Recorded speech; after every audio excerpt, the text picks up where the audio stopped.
listening to the Yoga for Balance podcast. I'm your host, Heather Jurdy. Thank you so much for being here.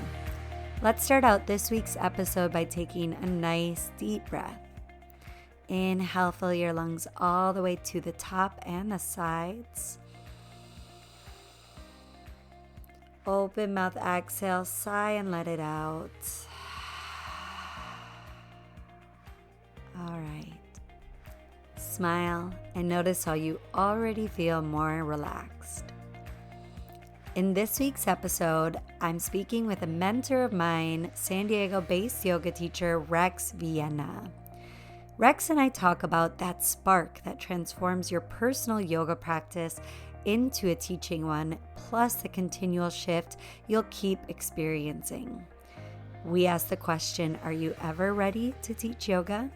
And how to overcome that fear of not being good enough to teach. And yet how to have humility in your teaching and to stay humble. How mimicry may be the best way to start your yoga teaching path. And what to focus on when finding your voice as a teacher. We discuss yin yoga and how you may already be practicing it in your yoga flow, whether or not you're actually practicing a yin class. And the subtle things that will show up when you begin to slow down. We touch on the topic of being in partnership with another yoga teacher, how Rex, his fiance, is also a yoga teacher, what the day-to-day can look like for them, and what it's like to have your partner being in a similar position. Finally, we touch on yoga to overcome severe challenges in life, such as alcoholism or an eating disorder, and how, as a teacher, you may be able to serve those communities. And then finally, why it's okay to not have a quick fix, to not have the one answer to the question of finding balance. I really enjoyed this conversation, and I hope that you do too. A big thanks to everyone who has subscribed so far and who's taken the time to leave a star rating and review for the Yoga for Balance podcast. Your support is genuinely appreciated. Enjoy this week's episode. Hi, this week on the Yoga for Balance podcast, I'm here with Rex Villena of San Diego, California. Welcome, Rex. Hello. I'm so happy to have you on the show. Rex has been a teacher of mine for years. He is the one that brought me to the climbing gym that I now teach in. It was your class. I think it was a 9 p.m. class, which I was just reading about on your blog, this amazing yin-yang meditation class. And I'm just so thankful that class brought me to you, brought me to that space. And I'm humbled and so thankful you're here. I'm thankful to be here as well, and thinking back to that class, that was the first class I ever taught and had for my own, and so that class really has like a special place in my heart.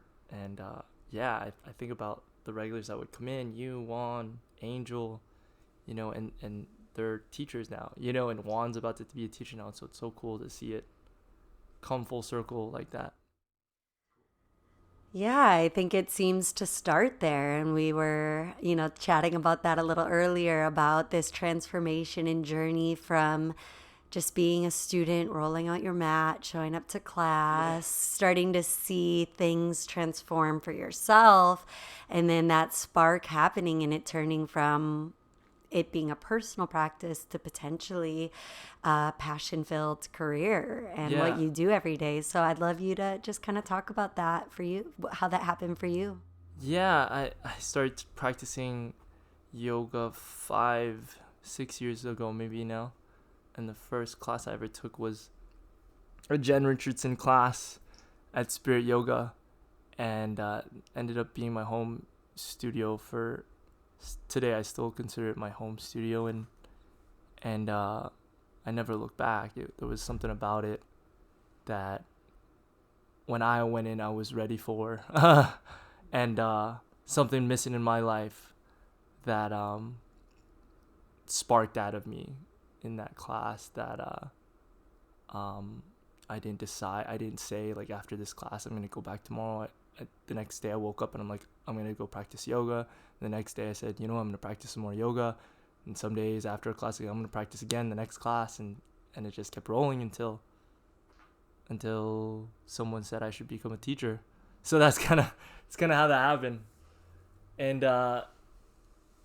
so the transformation from being a practitioner to a teacher, even now, as many classes I've taught, I still feel like it's changing, and there hasn't been like a stop of like the shift.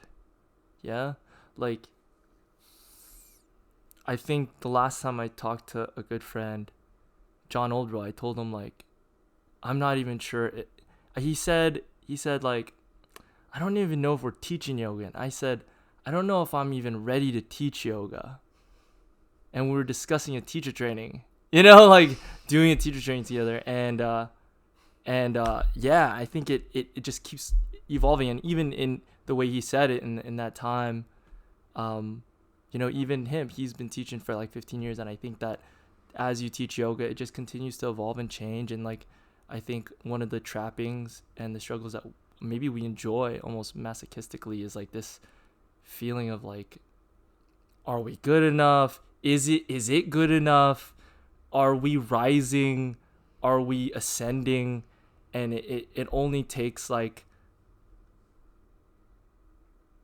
a magical moment in a class or a connection that's really deep and heartfelt in someone's eyes after a class or during a class that's like, oh shit, yeah, it changed again. And then, but I think that's like the answer to that. It always consistently changes. And I would say I'm like the same person I was before I practiced and taught yoga. It's that my purpose is different. It feels different. And it always changes that way. So going back to that thought of, am I good enough to teach, even now in this moment? And I, as a student of yours, can attest to the fact that you definitely are an amazing yoga teacher. I love your classes. I love your style. That's why I wanted you here on the podcast. But, for anyone listening that is either a new teacher or a current teacher, an experienced teacher, or thinking of becoming a teacher that has that same voice, I'm not good enough. I don't know enough. I'll never know as much as the teacher that I love and practice with or that I've admired. What would you say to them? I would say me too. I would say me too. I would say that I'm with you in that space and that it's always changing and you meet it. There's a point in your teaching where like, oh shit, I got it. And that is to be relished and to be experienced, and it has its place. And then you go back into like the questioning yourself and second guessing yourself. And I think that, today's age, we're it seems very easy to be like, don't listen to that voice. Don't give in. I think I agree with don't give in to the voice of like, don't give up. But there's something there, I think, that, allows you to be, it's a natural humility. It's really the mark of a good teacher, to be able to kind of reflect on your classes or reflect on the way that you're approaching people and in all aspects of your life, and whether it's like teaching yoga or like with your mom, like you pull from the most visceral places of your life to inspire you as a teacher. And if it's not affecting you, then your life, maybe it's not visceral enough, maybe you're not going through like as much adversity as you should be going through, or you're allowing yourself to, and you're sitting in a comfortable place. And the last thing I want to tell my students is that teaching yoga is going to be comfortable. I mean, it's going to be comfortable at times, and there's going to be weeks where you're cruising and every class feels like the best class, but then there's going to be classes where like, what is going on? And it's not, it might be awesome. It might be received as awesome, but inside you're like, you almost get obsessive, which is good, and it's important too. That's another mark of a good teacher, who can get to the point where like they're obsessive and they're like really self-critical, but you don't give in. You listen to that. What is it telling you? And it's not always like, yeah, I need to make that cue perfect, or I need to be more authentic. It's really just just having the feeling of humility and doubt is healthy. Stress can be really healthy because it's just another mirror, Yeah. Yeah, and if that voice is there, it's something. It's a signal. And I think that was it for me. I kept thinking about this yoga teacher training, seeing yoga teachers and being, sort of jealous or wanting to be where they were at, or I don't know. So that finally that voice came through clear enough, and maybe it takes that one spark of someone saying something in your class, and then the timing is just right and things are falling into place. Yeah, and sometimes it happens and you're still feeling like shit. Like, it's perfect, it's awesome, it's like vibrant, and you're like, your jokes are on time and your adjustments are perfect, but then like afterwards you're like, what was that class? It happened to me the other day. I was teaching and Danielle came into class, and I was like thinking in my head, all right, I cannot go past, I have to be on time. And that's all I could think about. And I was like so worried about the being on time, because it's something we've been trying to work on, because I get all crazy. I get put too much stuff in my classes where like, I get inspired, and I'll add, maybe we have time for just like one more malasana, just one little twist in a malasana, it'll blow the fuck up. And then like I'm 2 minutes over, I'm like, fuck those 2 minutes in malasana, so I'm thinking about that. And then she takes my class, and I'm like, fuck, I blew it, dude. Like I there was like certain cues where I felt like, oh no, dude, like that wasn't like what I meant to say, and like that's not, and what was I talking about? Like I went through some spiritual rant that had no relevance, and then Danielle came out of my class, and she's like, Rex, that was the best class I've ever taken from you. I was like, no, it's happening again. Like, because like, and what's crazy about the dichotomy is like, I'm still dissatisfied. Like, she said it was the best class she's ever taken from me, and I'm dissatisfied because my expectations weren't what they thought they were gonna be in that instant. So what is that telling me? Like, what is that?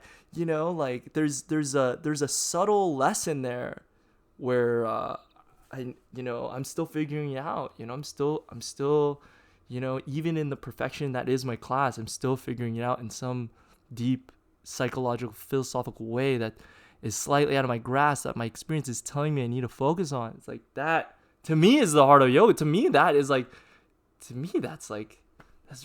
real yoga right there. That's, yeah. Yeah. You're learning, so much along the way yourself as a teacher from the students. I completely agree. I had a student that I thought today in my class was not liking the vinyasa flow aspect, and he was the one that came after the class saying, oh my God, I loved that. I just moved into this meditative state. And he was the one I thought didn't love that. So what you assume in your head is the story. Yeah. We're proven wrong, Yeah. But it's being receptive and open to that, and doing our best, checking ourselves, that, not being ashamed of yourself for being harsh on yourself in that class. And even after the fact, still being hard on yourself. Yeah. Like, okay, now you're able to observe. Now you're able to see and sit with it. And I'd love you to talk a little bit about your style, because I do think it's really unique, and I was really affected and touched by your classes, which is what kept bringing me back.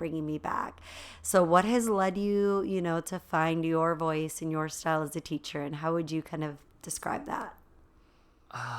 Man, that's hard. That's a loaded question, and I guess I'll start with like a lot of my inspirations that I started copying, really, because that's really what it was. Like in the beginning of teaching yoga, like I didn't really know what my voice was. I didn't really understand it, and maybe a lot of people do in the beginning, but I definitely didn't. And I was copying like the cadence of like Steve Hubbard, which is like one of my all-time favorite teachers, and who's still like, I still watch his videos, and like I'm still like, fucking downward facing dog, like I can't, like I like, like. And then there was something, Nama Steve, man, like in his cadence and his charisma, and just the way he was with students. I think copying a certain style of a teacher can be healthy to a point. I think that when you're trying, excuse me, a little burpee, when you're trying to copy someone, I think subconsciously you're also trying to copy everything that's good that you see in that person, not just in like the sound of it, but like the way they are, like their aura, their presence, and like the way they treat people, like the way that Steve Hubbard treated people from my vantage point just felt like so, I don't know, honest and pure, and I wanted to reflect that. And the way I was trying to reflect it was, yeah, his cadence is his delivery, but that's not really exactly what I wanted. Like, I really just wanted to be humble and honest and natural with people. And through copying him, I realized, like, okay, it's not really suiting me to say it like him, but I think, it's giving me more clues to like what I really want, what I want to express. And so that's how I kind of started. So Steve Hubbard, and then I tried to add like a little bit more like of a flowery gesture and flowery like verbiage like Kelly Martin would, and then I would think about like the spiritual kind of delivery and like the overall like all encompassing picture that Jen Richardson would always create in her classes, and this sense of community. And so yeah, those are just a few names that come off of my head. And John Oldrow is definitely someone who I admire and I still think about day to day in my teaching, because there's something. I mean, I didn't take that many of John Oldrow's classes, but I spent a lot of time with him. He's a dear friend, and just the way that he thinks about things, and the way he feels about himself, the way he thinks about the yoga community, I share a lot of that, and it's something that like I feel he's honestly trying to express in his yoga way, in his yoga teaching, and in an unabashed, like unapologetic way. It's kind of like, I don't want to speak for John, but like a lot of times when I go to his classes, I feel like it's a big middle finger to the yoga community in like this most beautiful artistic way of like, yes, dude, yes, someone's doing some fucking crazy shit. And like that he's taking like, I feel almost like a lot of risk in a lot of things that he's doing, but at the same time, like, it's for a really beautiful intention. And so so my style, God, like, when I think about my style, if I could like put into words, like it's a combination of so many different teachers, like Joe Barnett, again, another like profound teacher that I've studied under, and I can't, even his cadence is like very like, I catch myself speaking like him when I'm teaching yin, like there's these pregnant pauses in between his words that are just perfectly placed, and it doesn't feel rushed, and then there's something about it that is calming and reminding that this is bigger than what pose this is. There's something that implies in his cadence, in his delivery, and the tone of his voice that tells me that we're not just crafting a pose here. We're crafting like, I don't know. It's out there, but we're all going toward it together. Yeah, that. So I don't know, that I guess like if I were to think about like my style, my cadence is definitely slower. You could argue, a lot of people would take my class and say like that's not really a vinyasa class. It might be more of a hatha pacing. I like to hold poses for longer. I like to take time to like really feel poses. I don't like to jump from one pose to the other for the sake of warming up to a peak pose all the time, because if one pose isn't amazingly awesome enough, like the peak pose is, it might be a fireworks bang, but like you lost all the experience in all the other poses. So why not take time and breathe in those poses? And that's my style. That's no rules or anything. I'm sure I'll enjoy a lot of classes at a faster pace, or people that go quick, and I'm sure there's an art to that, but that's just the way that I've decided to express the yoga, because that's kind of how I like to digest things. Like, there's the trap, and there's the elbow, and let me just wait, not yet, don't say exhale yet, please don't do it. and I know Trikonasana is coming, but fucking this extended side angle right now, I just need to like, let me move my hip and then, all right, you could say exhale, then there you go. You know, like that's kind of the self-dialogue in my head. So that's how I kind of like to teach. And that comes through your classes. I love that. It's such a self-exploratory practice, and it provides so much space for each student in the room to really, I still catch myself thinking of you, or I'll mention you in my class. I'm like, this is the spaceman, you guys might know from Rex's class. So like you said, finding those bits and pieces of the classes, if you're, someone listening, working on crafting your voice, your style, I think initially it is a little mimicry. It is the things you love about the teachers who have influenced you, but then you find what sticks, what doesn't, and find how to put your own spin, your own personality to it, because it's not going to feel authentic and genuine for you if that's all you're doing is the mimicking. Eventually that's going to fade off. And it naturally does. It takes time. It's every class you show up. If you're teaching once a week, it might take a little longer than if you're teaching once a day or 3 times a day or 4 times a day. I think the sooner you jump in and just get the experience and get out there, you'll start carving out that unique space around who you are as a teacher. Yeah. I agreed. Yeah. And maybe that's even like, mimicry and like copying in the beginning. Maybe that's even like a topic that could be expanded upon on a teacher training, like maybe like mimicry and copying is like something that should be like heralded at least at some point because it does serve a certain purpose and function, like, yeah, it's their voice and cadence, but like, what are you after? Like, dig deeper. Like, what is that behind? Like, you want the love from Steve Hubbard. You want the love that he gives to his students, like it's the cadence and the charisma, but like what else, dude? Like, go deeper in the yoga, like, yeah, maybe that's a workshop of sorts. I don't know. Yeah. That's beautiful.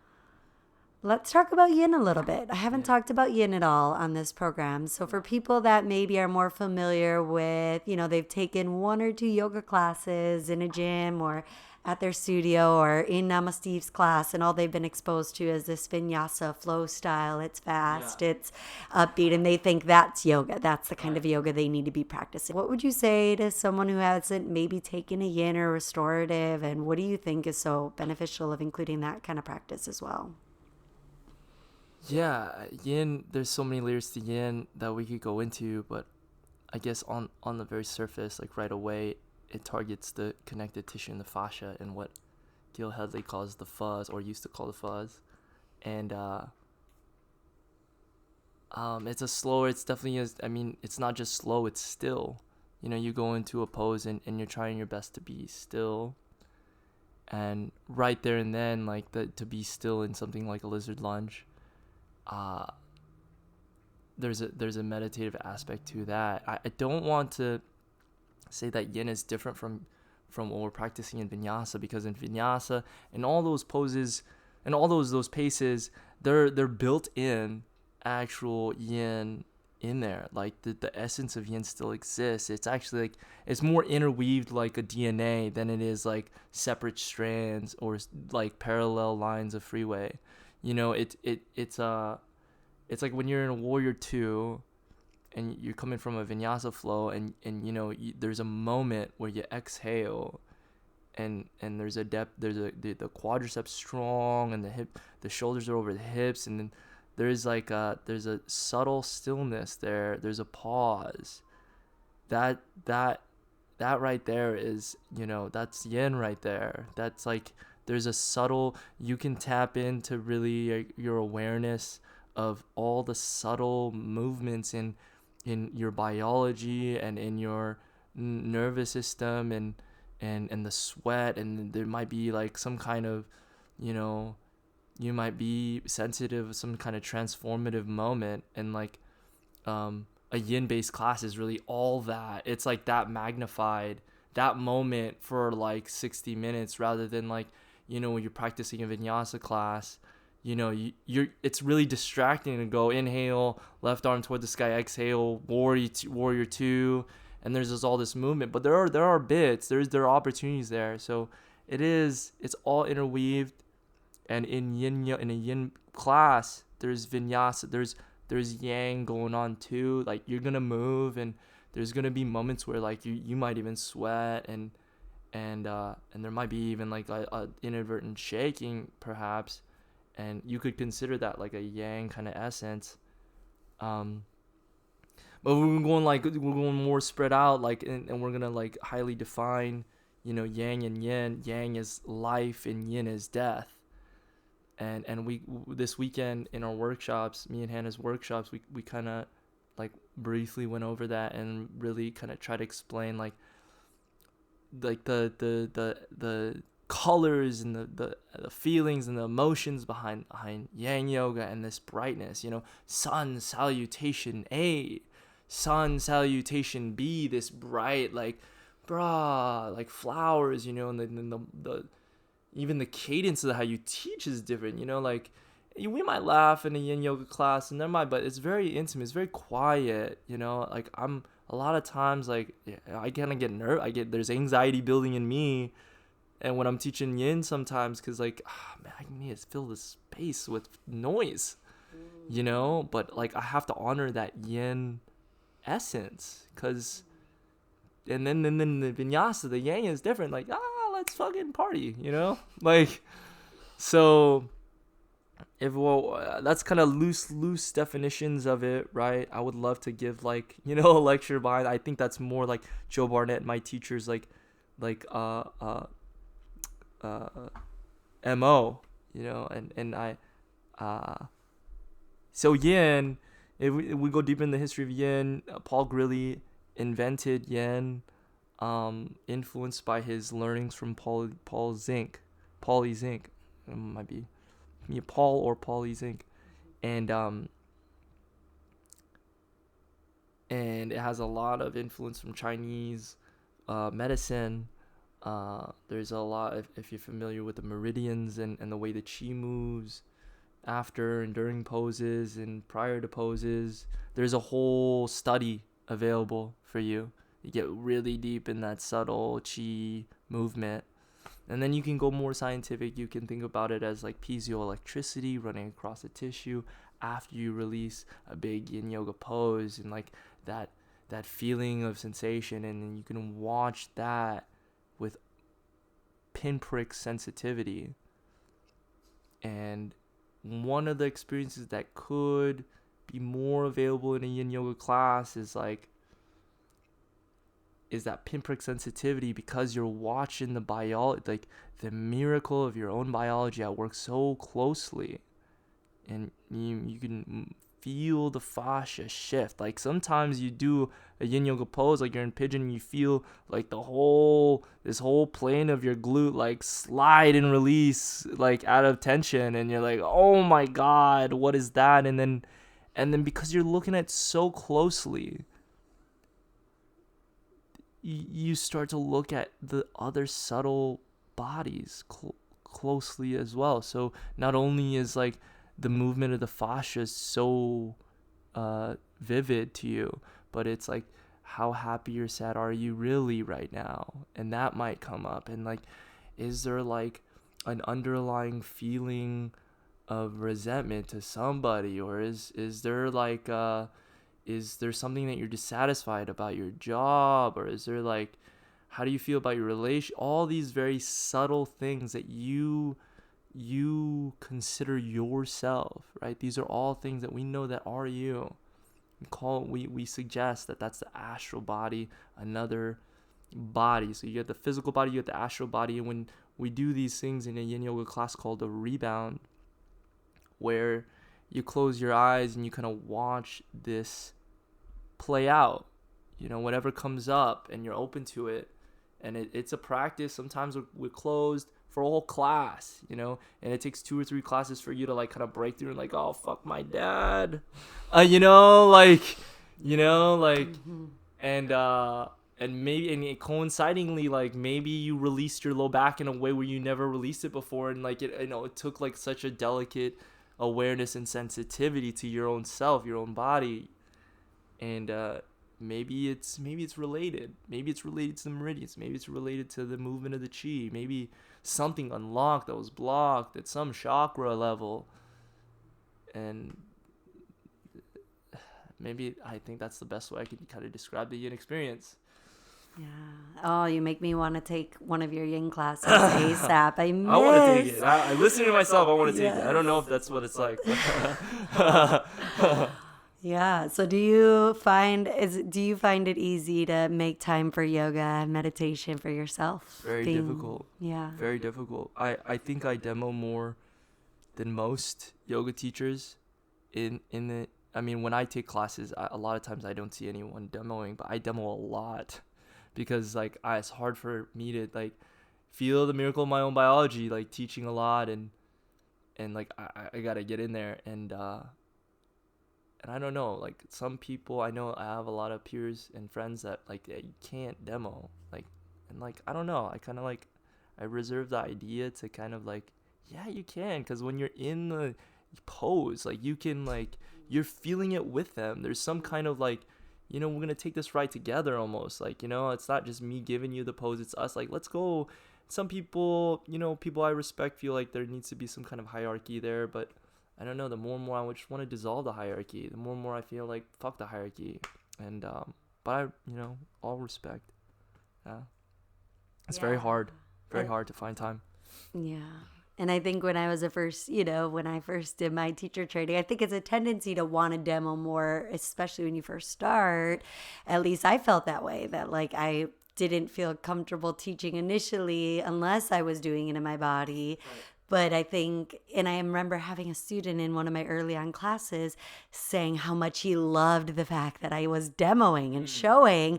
So I was feeling ashamed that I was showing and demoing and doing it in my body. And meanwhile, someone in the back of the class told me he loved the fact that I did it. And I just had another student another teacher, a friend of mine who moved to another city, post about this topic on Facebook that, she was auditioning for a studio and they said they didn't like the fact that she didn't demo at all. And every single teacher in their studio demos. Yeah.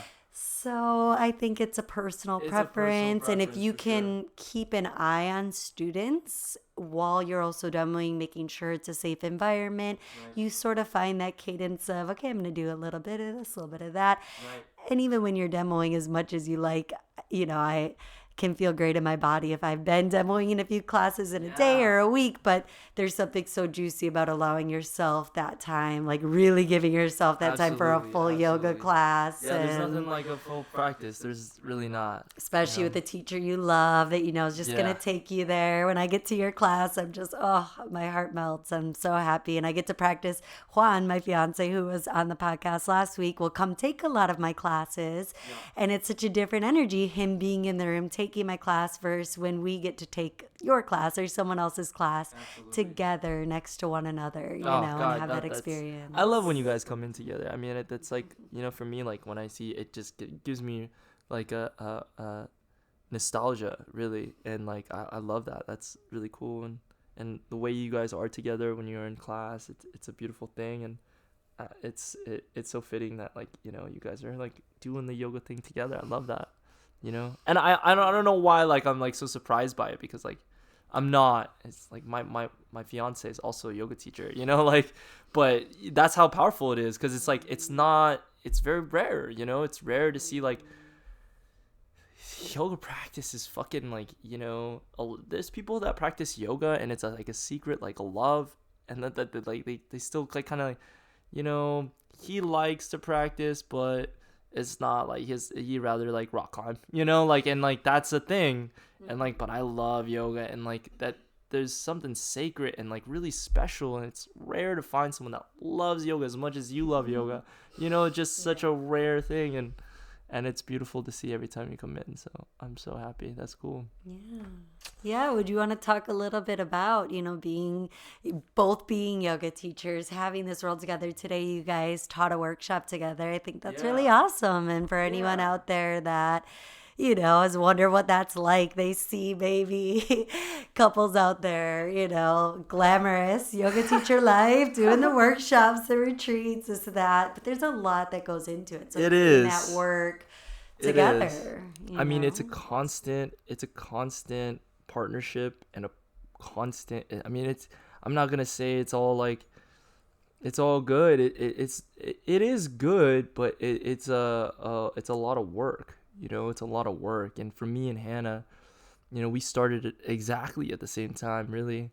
And going through the yoga industry and the cutthroat business that the yoga industry can be, like there were times of like jealousy and times of like, like just indifference and battle and oh man, how are we gonna work? This is like, this is really hard. This is really hard, and I don't know. I don't know when it switched or where the point where like that stopped, but um that kind of ego side of our own ambition kind of went away, and we started doing more things together, and I think that helps a lot. I think like something that we share, we have a love for really profoundly in like the same visceral ways that the rare visceral ways that we came upon yoga, like me being an alcoholic and her having an eating disorder. Like this is yoga pulled us both out of this place. And so I think that having this grander mission of like serving yoga, God, this is gonna digress into something that I can't talk about, but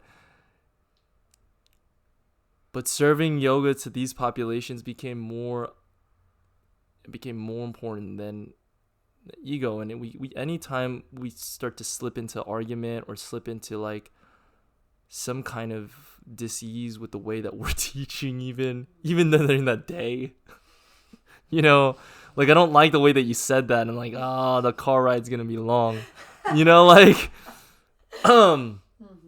we remember that, like, oh shit, like there's a higher purpose to all this than this like ego right here right now. Like if we can push through this, like who knows like how many people who've been suffering from the same things that we've been suffering from can heal from this. And so I think that's like a big thing with me and Hannah, is that like we share this love for yoga, and like we've healed from yoga in a really hard like place. Like I don't know if I said this before during like we talked earlier about the transformation from practitioner to teacher, but before I was a practitioner, when I went to that first class, I was active alcoholic and super yeah, and and it's crazy because like as I continue to practice yoga and teach yoga, like the more and more like I realize how important that time was for me, because I wouldn't like, I'm talking about how it connects me and my life partner in such a grandiose visceral way that I don't know if I'll ever meet anyone like that's like this. But I had to be an alcoholic too for us to like gel in the ways, and like finally, like who knows, if I wasn't an alcoholic, then maybe one argument and like fuck this, like like fuck this, no, there's a higher power, dude. Like there's more people suffering from our shit that we need to make this work, Yeah. So yeah, that's a big thing.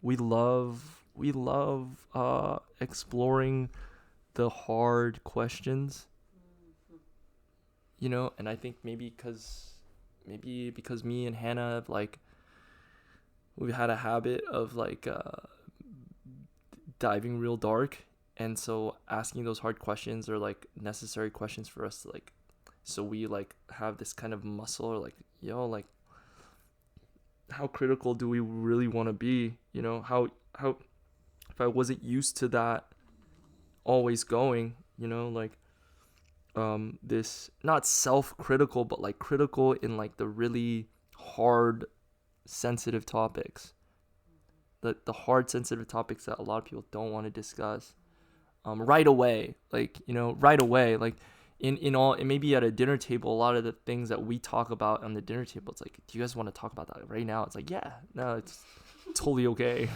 Yeah, like it's like fucking talking about the weather at this point, like how how sensitive of topics do we want to get? And it's like, yeah, we're turning them out so we can go there again, like this place, this ascension, not that we can bring everyone to with us, that all the alcoholics and eating disorder people can join us, and we have to have these topics come up all the time. So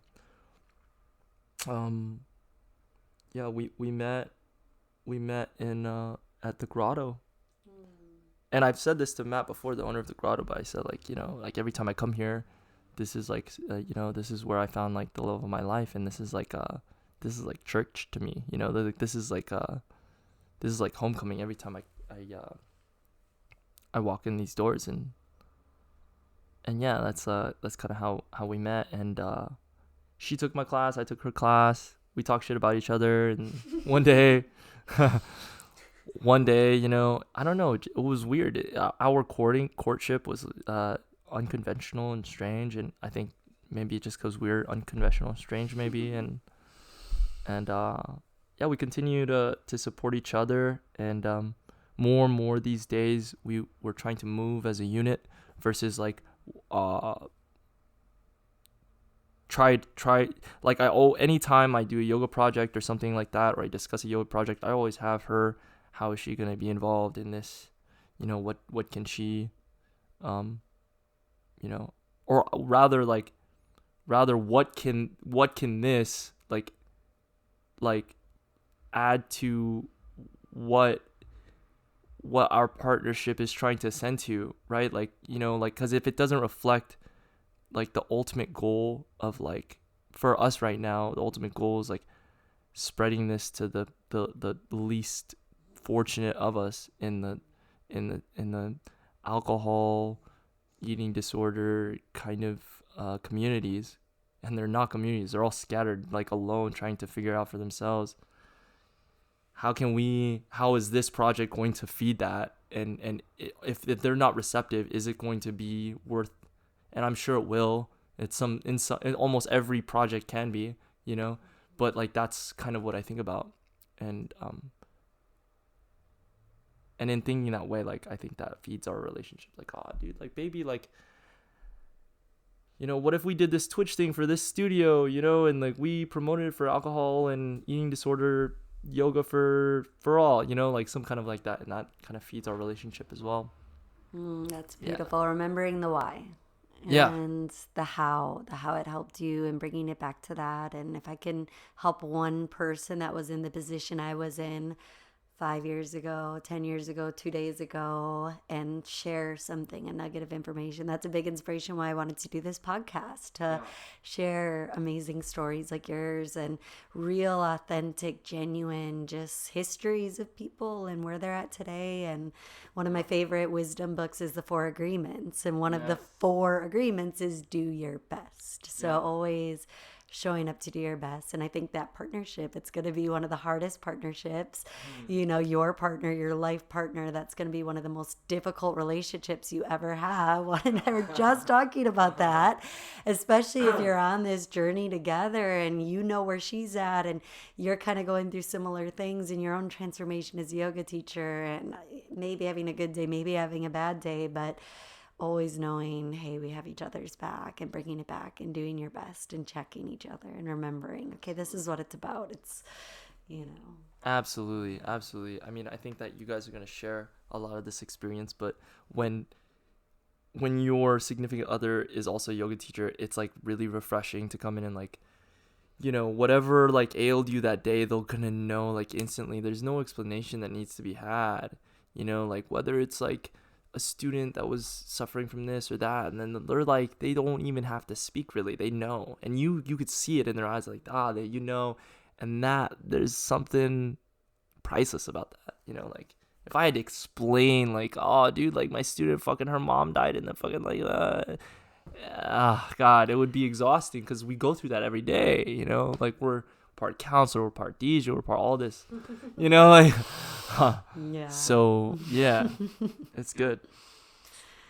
And what would you say if, this is something you're exploring on your own, how to reach those communities? So yeah, I mean, how would you recommend going about that if that's something you're passionate about as a yoga student or a teacher, and wanting to impact those communities that really could benefit so much from yoga?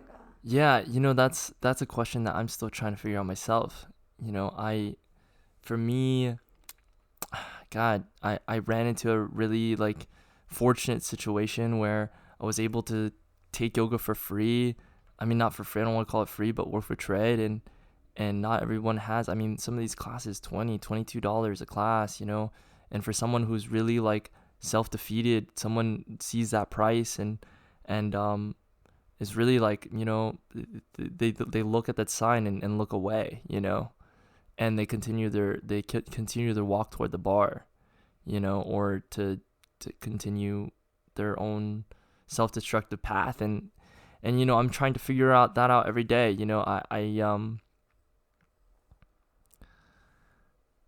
I hope to interview someone that's gonna give me that answer. But there's a lot of stuff in the works right now for me and Hannah that we're aggressively pursuing, and I hope the next time we talk about this on this podcast that I could talk more freely about it.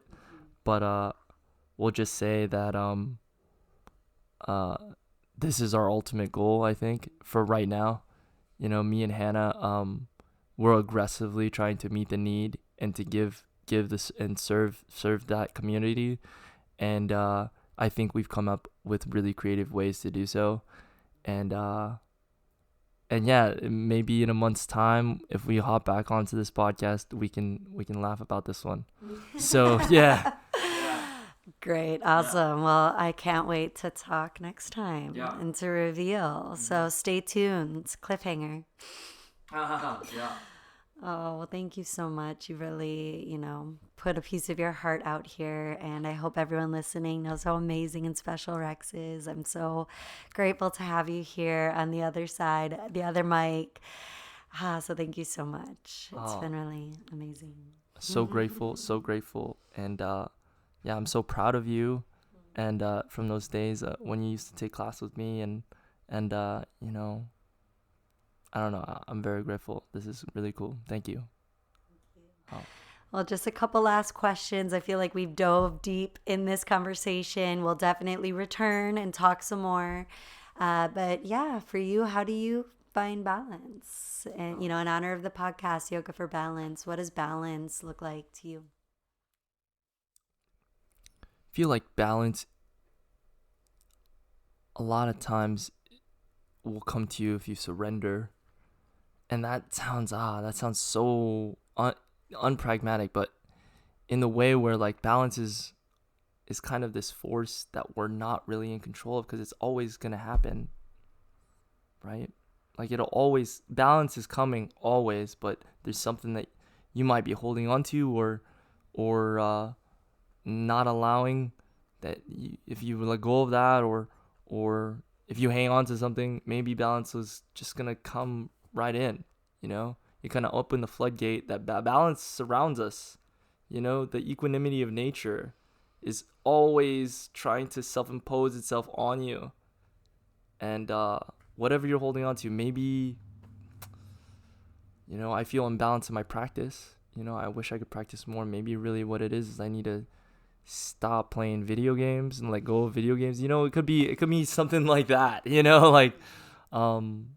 And that's very like superficial, but maybe for some of us it can be deeper and deeper and deeper in this surrender to balance.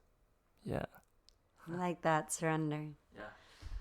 Cool. Well, last thing, is there one tip you could tell people listening to do today, do tomorrow, just start so that they can surrender, find that balance? Is there an actual practice that I know you incorporate a lot of breath work, meditation, clearly promote yoga, but is there one thing maybe someone hasn't tried that's listening that could just make a big shift for them or a little shift?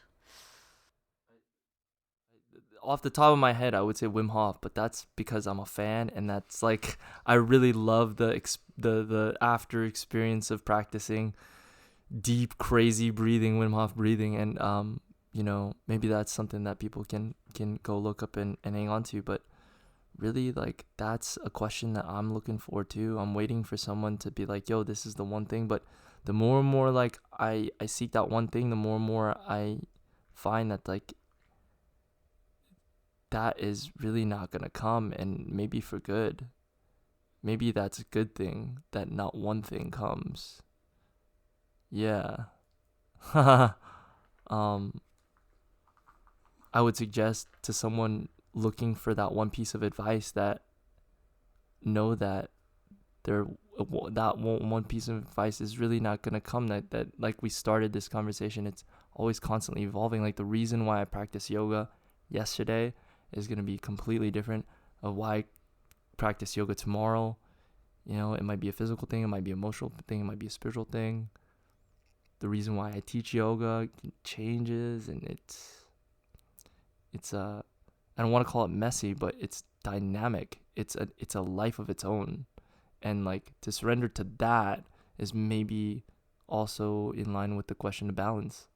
You know, it's like, oh, like whatever that is, it's speaking to you, go with that.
Love that. I think one of my directors in Ecuador, I did my 300-hour training outside of Quito, Ecuador, at a school called Durga's Tiger School. I'm actually going to be speaking of the founder of that school soon. She's amazing. Whoa. She incorporates a lot of arts and music and shamanism and cosmovision and all these amazing aspects. And one of my favorite mentors in that program was a musician, the husband of our shaman Tati, who we worked with, and he did a workshop on music. And you know, with yoga, there's a lot of sound healing, and I love music. Like you said, you're a part-time DJ. One of my favorite things is doing my music research and just listening and hearing a new song and just knowing that is going to my next playlist. I need to create a new playlist right now around that song. And I had him teaching a workshop about music. And in that workshop, he had made a comment about, you know, making music for the fact of how it makes him feel. Like he makes music because he loves the way making music sounds. And it just made, it was such a subtle shift to me because I had always been so intimidated to start my own journey.